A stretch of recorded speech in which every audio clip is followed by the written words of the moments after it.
Hey, you. Are you maybe feeling like trying to find a real connection these days? It just leaves you feeling kind of drained, more exhausted than excited? Yeah, like you're wading through mud or something. Exactly. And you're hoping for that spark, but also something that, actually lasts. Uh-huh. That feeling is so common. That mix of tiredness, but still deep down really wanting something meaningful. It's a tough spot. It really is. And, well, that's exactly why we wanted to do this deep dive today. We've been looking at this modern dating guide for women, and it's got some really interesting stuff. It does. And importantly, it's not about like playing games or telling you to settle. Right. It's more about actionable insights, things you can actually use, Yeah. and maybe shifting how you approach the whole thing. Precisely. The material we looked at, it pulls from psychology, yeah, but also real data, and importantly, stories that just feel relatable. You read them and think, oh yeah, I've been there. Totally. It's about getting to the core of what actually helps build those genuine connections. So yeah. So settle in. We're going to walk through this whole journey, starting with self-worth, how vital that is. Right, then moving into the whole digital dating scene, the apps and all that. Navigating conversations, spotting red flags, and green ones too. Uh-huh. And even the mindset behind it all, the science of why we click with certain people. And finally, kind of making sense of how relationships themselves are, well, changing. Yeah, the modern dynamics. Our mission here really is to pull out the most valuable bits for you. The nuggets. Exactly. To help you feel hopefully a bit more empowered and maybe rewrite your own dating story a little. Okay, let's dig in, starting with self-wealth. It sounds simple, maybe, but it runs deep, doesn't it? Oh, absolutely. Yeah. It's like the foundation for everything else. The guide makes a really strong point that true confidence isn't something you just, like, put on for a date. You can't just fake it till you make it. Well, not sustainable confidence anyway. It's something you build from the inside out. And there's actual research backing this up. Yeah, that APA study from 2022, it found women with genuinely high self-esteem were, get this, twice as likely to walk away from relationships that weren't fulfilling. Wow, twice as likely. 40% more likely to attract partners who were actually a good fit for them. So knowing your worth isn't just a feeling, it actually influences who you attract and what you tolerate. Exactly. It's like an internal compass. It affects how you show up, what signals you send, unconsciously even. You operate from a place of, I have value, rather than, I hope someone chooses me. That makes so much sense. And there was that story in the material about Clara the teacher. Oh yeah, tell us about that. Well, she made this conscious shift. Instead of constantly wondering, does he like me? Does he like me? She started asking herself, hang on, do I actually like him? Ah, flipping the script. Totally. And it apparently changed everything. She started dating more intentionally, making clearer choices, and ended up with someone who genuinely respected her. That's powerful. And what about this non-negotiables list they mentioned? Is that like a rigid checklist? No, not at all. That's the key thing. It's not about demanding perfection from someone else. Okay. It's about getting crystal clear for yourself. What are those core things, those boundaries? You absolutely need to feel respected and okay in a relationship. Like real specific. Yeah, like needing your alone time respected, or being able to talk about things that matter to you, like social issues, or even just, not having someone consistently cancel plans last minute. Right. So it's about your needs, not their qualifications. Exactly. Understanding yourself first. Okay, so self-worth is step one. Got it. Now, the jungle. The digital dating jungle. Apps. Ah, yes. The necessary evil, some might say. For sure. I mean, you see stats like that Bumble one from 2023, 59% of women saying emotional availability is a top priority. So the desire for connection is there. But then the reality of swiping, it can feel so surface level. Totally. It almost encourages judging books by covers or, by 3 photos and a vague bio. Oh, the vague bios. Love traveling, looking for a partner in crime. Yeah. We've all seen them. They just blend together after a while. Why do people do that? Is it fear of being too specific? Could be. Fear of putting someone off, maybe? Or maybe they just haven't thought deeply about what makes them unique. But the guide argues against that vagueness, right? Strongly. It pushes this get niche strategy. And that Hinge study backs it up. Profiles with specific hobbies or interests apparently led to 40% more meaningful matches. 40%, that's significant. It is, because specific interests attract specific people. Like attracts in a way. Okay, so instead of loves music, maybe obsessed with 80s synth pop. Exactly. Or like Zoe the librarian in the Oh. example. She mentions specific things, like debating Star Wars lore or attempting to learn sourdough. And what happened? She ended up on a date debating Jane Austen because someone saw that specific detail and connected with it. That's brilliant. It cuts through the noise. It really does. It acts like a filter and a conversation starter all in one. Okay, but staying on apps, safety is a huge A concern. massive one. And it has to be talked about, that UN Women report. I mean, the fact that 1 in 3 women report experiencing online harassment is just sobering. It really is. And that harassment can look like a lot of different things, right? Unwanted advances, abusive stuff. Yeah, stalking behavior, unwanted explicit content. It's a real problem. So the guide's advice on safety. It's practical. Things like suggesting a video chat before meeting up, sharing your location with a friend when you do meet, Uh-huh. and honestly, Uh-huh. using the block button freely. It's not rude. It's a tool for your own peace of mind. It's about taking back control. Right. Setting digital boundaries is just as important. Okay, so we've matched, we've maybe video chatted, now we're actually talking. The conversation piece. And apparently, we need to ditch the small talk. Uh-huh, yeah. Is small talk really that bad for chemistry? Well, think about it. Those standard questions, how was your day? What do you do? They don't reveal much, do they? Not really. They feel like, Exactly. And that Occupant analysis found that asking more unconventional questions actually led to 23% more second dates. interesting. Because it makes people think. Yeah. And it shows genuine curiosity. It gets past the surface level and reveals personality, values, quirks, the stuff that actually builds a connection. Like Maria, the nurse's story. Perfect example. She switched from the usual how's work stuff. Which for a nurse could be intense or routine. Right. And instead, she asked something like, what's a hobby you're secretly proud of? And what was the answer? Bird watching. And it apparently opened up this whole fascinating, engaging conversation. It made the interaction memorable. That's great. It takes a little bravery, maybe, to ask something different. It can, yeah. But the potential payoff is a much richer connection. Have you ever tried asking an offbeat first date question? Maybe not consciously, but I can see how it would work.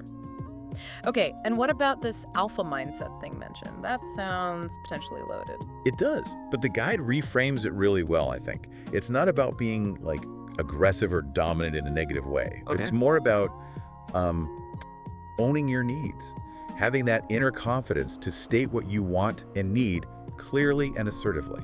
So assertiveness, not aggression. Exactly. Like the example they gave. Instead of complaining, you never text me back. Which sounds accusatory. Right. Try saying something like, I feel valued and connected when we're able to touch base daily. See the difference. Yeah, one is about your feeling a need, the other is a blame statement. That's much more likely to get a good response. Way more likely. Yeah. It invites discussion, not defensiveness. And it's interesting, they mentioned their free guide, How to Be the LTHA Male. Right, which sounds like it's for men. The title does. Yeah. But they suggest the core principles, the confidence building, the assertive communication. Those are valuable for everyone navigating dating and relationships.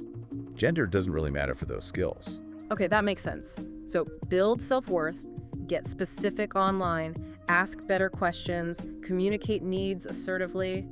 What about spotting trouble, red flags? Super important, because chemistry, that initial spark, it can be blinding sometimes. Oh, yeah. You feel that connection and suddenly overlook things. Totally. That study from the Journal of Social Psychology was striking. Over half of women admitted they'd ignored red flags because the initial chemistry felt so strong. Wow. It's easy to get swept up, like Rachel, the graphic designer story. Yeah, that was a classic example. Her date was constantly canceling plans last minute, Red being really unreliable, flag right there. big time. And then he'd show up with like a huge bouquet of roses or some other grand gesture.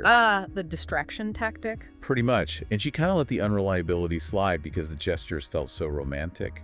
But guess what happened? He ghosted her eventually. Yep. The underlying lack of respect and reliability was the real indicator. The guide really emphasizes screening for consistency and reliability, not just charm. So grand gestures aren't always green lights. Definitely not, if they're covering up flaky behavior. Ooh.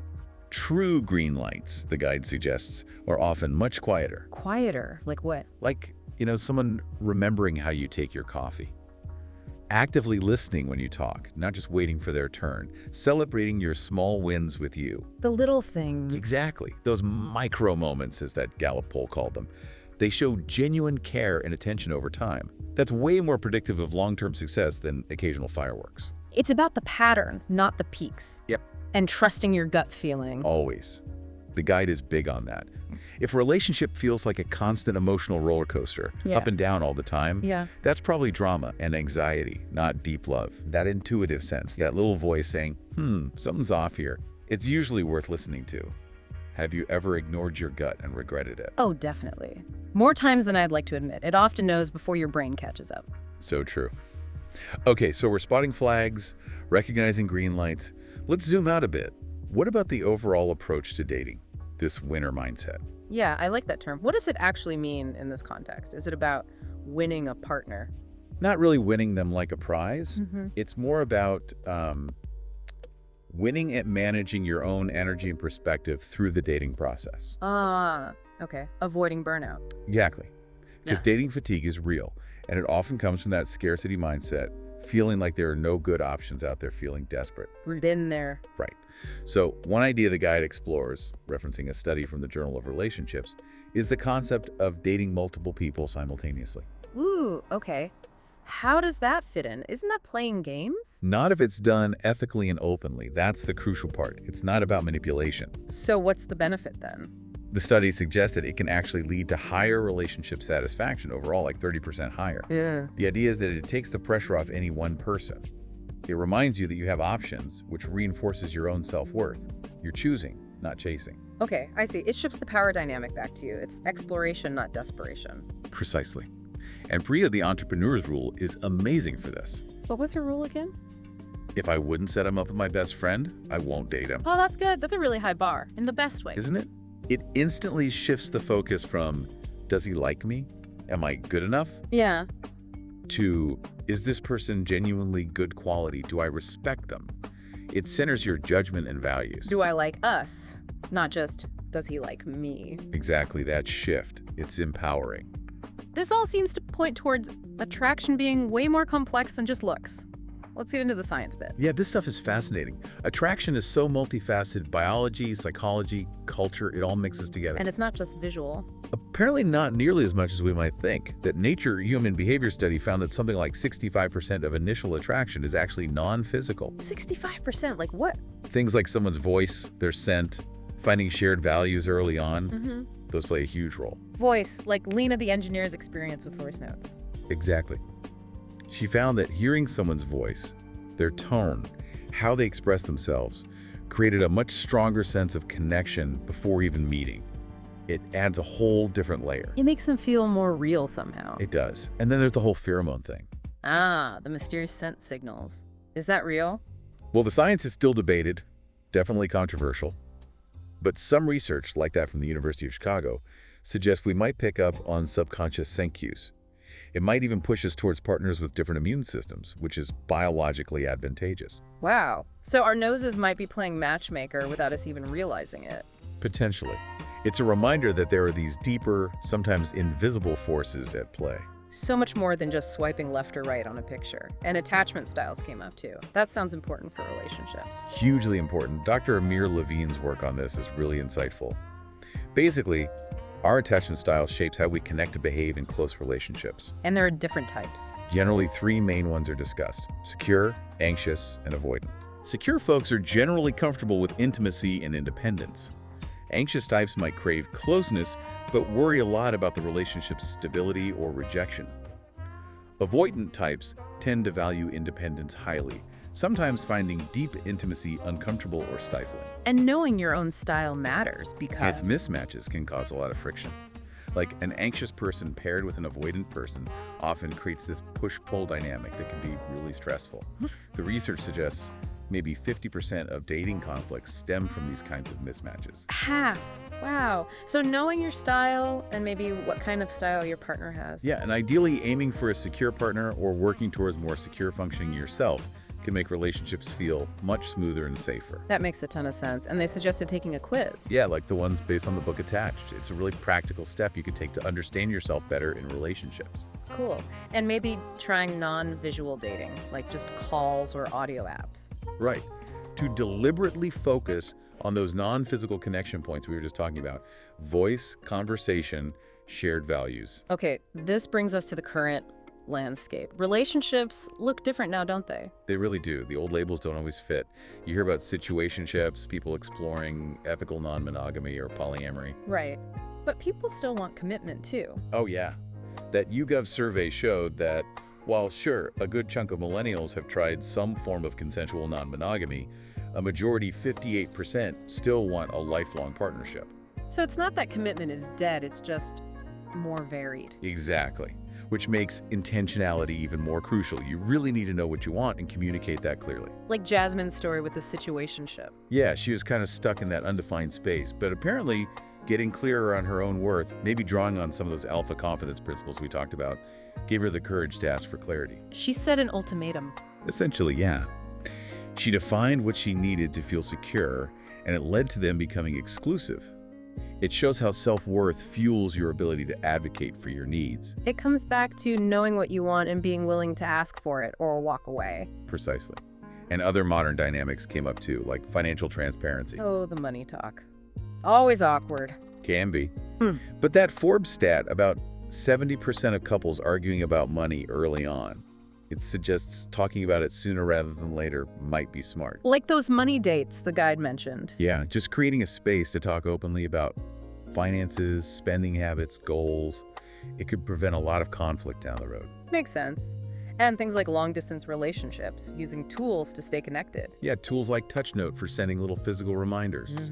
It's all about being creative and intentional in maintaining the bond, whatever the circumstances. So the framework they offered for clarity. It's really practical. First, define your own relationship goals. What are you looking for right now? Casual? Committed? Just exploring? Get clear with yourself first. Right. Then use those I statements when communicating needs. I feel X when Y happens. Or I need Z to feel secure. Focus on your experience. And finally, revisit expectations regularly. Check in with each other. Right. Are we still on the same page?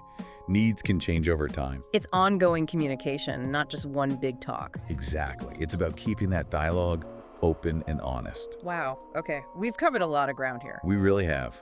From inner work to outer dynamics. So if we were to boil it all down, the big takeaway seems to be that dating isn't this like external puzzle you have to solve or a game you have to win. Right. It's much more of an internal journey, isn't it? A journey of trusting yourself, knowing your worth, and making active choices. Choices, not settling, choosing what aligns with you. Yeah.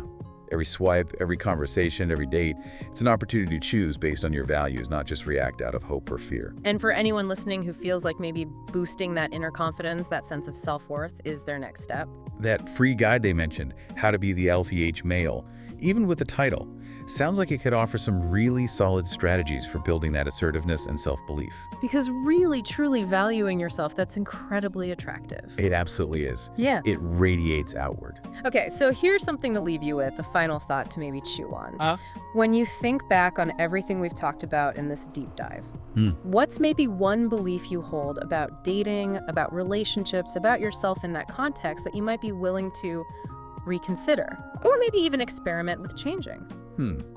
That's a good question to ponder. Yeah. Keep exploring, keep learning about yourself, and keep choosing what feels right for you.